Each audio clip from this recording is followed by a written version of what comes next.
Hello students, আমি Moumita ma'am. আশা করি তোমরা সকলে খুব ভালো আছো। Welcome back to our channel. Students, আজকে আমি তোমাদের second semester major political science থেকে তোমাদের যে আর কি লোকাল সেলফ গভর্নমেন্ট আছে সেখান থেকে ব্লক সংসদের ওপরে ক্লাস নেব। ব্লক সংসদের গঠন এবং এর কার্যাবলীগুলি নিয়ে আলোচনা করব। তো ক্লাসটি শুরু করার আগে বলে রাখি যে আমাদের অনলাইন ক্লাস কিন্তু চলছে। তোমরা যারা আমাদের অনলাইন ক্লাসে জয়েন করতে চাও তারা আমাদের হেল্পলাইন নাম্বারে যোগাযোগ করতে পারো। আমাদের হেল্পলাইন নাম্বার দুটো রয়েছে, একটা হচ্ছে 6295916282, আর একটা হচ্ছে 7076398606। আমাদের পুরো কোর্সটি রয়েছে 999 টাকায়। তোমরা যারা এখন অ্যাডমিশন নেবে তোমাদেরকেও এই সেম অ্যামাউন্টটাই পে করতে হবে, এবং তোমরা এই বিগত 6 মাসের সমস্ত নোটস কিন্তু একেবারেই পেয়ে যাবে। ঠিক আছে, তাই দেরি না করে তোমরা ঝটপট আমাদের হেল্পলাইন নাম্বারে যোগাযোগ করে যুক্ত হয়ে যাও। চলো টপিকটি শুরু করি। দেখো, ব্লক সংসদ, ঠিক আছে, ব্লক সংসদটা মেন আমরা পঞ্চায়েত রাজ ব্যবস্থায় দেখে থাকি। পঞ্চায়েত রাজ ব্যবস্থায় যে 3টি লেভেল আছে, একটা হচ্ছে তোমার গ্রাম পঞ্চায়েত, সেকেন্ড তোমার পঞ্চায়েত সমিতি, আর থার্ড যেটা তোমার অ্যাপেক্স লেভেল সেটা হচ্ছে তোমার জেলা পরিষদ। ঠিক আছে, তো এই ব্লক সংসদটা মেইনলি তোমাদের আসবে মিডিল যে লেভেলটা আছে, অর্থাৎ পঞ্চায়েত সমিতির আওতায়। ঠিক আছে, তো এই যে আর কি ব্লক সংসদের আর কি গঠনটা, এটা 2003 সালে একটি অ্যামেন্ডমেন্ট অ্যাক্ট এসেছিল, পঞ্চায়েত অ্যাক্ট। সেখানে আর কি এই ব্লক সংসদ গঠনের কথাটা বলা হয়েছিল।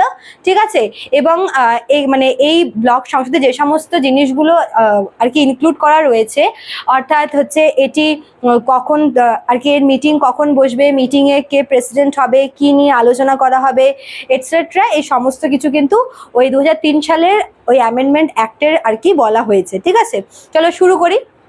দেখো, ব্লক সংসদ যেটা, সেটা হচ্ছে প্রতিটি ব্লকে রয়েছে। ঠিক আছে, প্রতিটি ব্লকে একটি করে ব্লক সংসদ রয়েছে, এবং এটা হচ্ছে পঞ্চায়েত সমিতির আওতায় পড়ে, অর্থাৎ পঞ্চায়েত রাজ ব্যবস্থার যে মধ্য যে লেভেলটা আছে, সেকেন্ড যে স্তরটা, তার মধ্যে কিন্তু এই ব্লক সংসদটা পড়ছে। ঠিক আছে, এবং এই ব্লক সংসদের সদস্যরা হচ্ছে গ্রাম পঞ্চায়েত এবং পঞ্চায়েত সমিতির মেম্বাররা, অর্থাৎ সেই সংশ্লিষ্ট ব্লকে যে গ্রাম পঞ্চায়েত রয়েছে সেই গ্রাম পঞ্চায়েতের সকল সদস্য এবং সেই পঞ্চায়েত সমিতির সকল সদস্যরা কিন্তু এই ব্লক সংসদের আর কি মেম্বার হবেন। ঠিক আছে, এবার এই ব্লক সংসদের যে মিটিংটা বসে, সেই মিটিংটায় যিনি সভাপতি হন তিনি হচ্ছেন পঞ্চায়েত সমিতির প্রেসিডেন্ট, অর্থাৎ পঞ্চায়েত সমিতির যিনি সভাপতি হন তিনি কিন্তু এই ব্লক সংসদের সভাপতি হন, এবং যদি কোনো কারণে তিনি অ্যাবসেন্ট থাকেন তার অনুপস্থিতিতে হচ্ছে প্রেসিডেন্টের ভূমিকা পালন করেন হচ্ছে পঞ্চায়েত সমিতির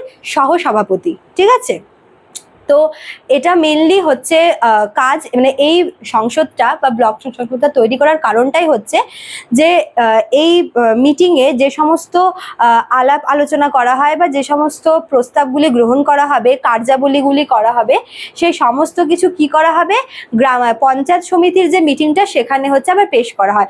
অর্থাৎ এই ব্লক পঞ্চায়েত সমিতির যেহেতু আওতায় পড়ে এই ব্লক সংসদটা, তো এর মিটিংটাই প্রথমে আয়োজন করা হবে। ঠিক আছে, তো এই মিটিংয়ে এটা হচ্ছে পঞ্চায়েত সমিতিরই আওতায় পড়ে, এবং এই মিটিংয়ে প্রেসিডেন্ট হবেন গ্রাম পঞ্চায়েতের সভাপতি, তার সভাপতিত্বে এই মিটিং হবে, এবং এখানে বিভিন্ন আর কি বিষয় নিয়ে, মনে করো যে বার্ষিক আর কি তোমার পরিচালনা, তারপরে হচ্ছে বাজেট, তারপর হচ্ছে বিভিন্ন উন্নয়নের প্রস্তাব, আরও এই সমস্ত কিছু তোমার অর্থ সংক্রান্ত যে সমস্ত ব্যাপারগুলি রয়েছে, উন্নয়নের ব্যাপারগুলি, এই সমস্ত কিছু কিন্তু এই ব্লক সংসদের মিটিংয়ে আয়োজন করা হয়। ঠিক আছে, এবার আলোচনা করা হয়। এবার যখন এই প্রস্তাবগুলি এই মিটিংয়ে আর কি উত্থাপিত হচ্ছে, তখন এই সমস্ত বিষয়গুলি আর কি পাশ হওয়ার জন্য এগুলো যায় হচ্ছে পঞ্চায়েত সমিতির যে মিটিংটা হবে সেখানে। ঠিক আছে, প্রথমে এই ব্লক সংসদের মিটিংটা হয়ে যায়, এবং এই মিটিংয়ে যে সমস্ত প্রপোজালগুলি দেওয়া হয় সেই সমস্ত কিছু আর কি পাশ হওয়ার জন্য পঞ্চায়েত সমিতির মিটিংয়ে যায়, এবং এই পঞ্চায়েত সমিতির মিটিংটা কিন্তু বসে ঠিক এই ব্লক সংসদের মিটিংয়ের 1 মাস পরেই।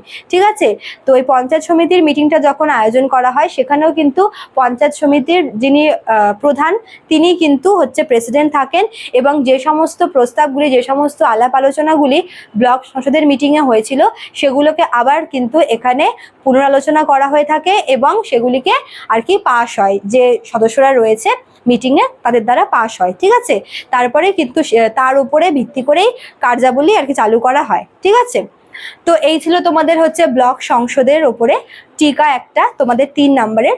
আশা করি তোমরা ভিডিওটি বুঝতে পেরেছো। ভালো লাগলে অবশ্যই লাইক, কমেন্ট করবে, শেয়ার করবে। দেখা হচ্ছে নতুন ভিডিও নিয়ে। Thank you.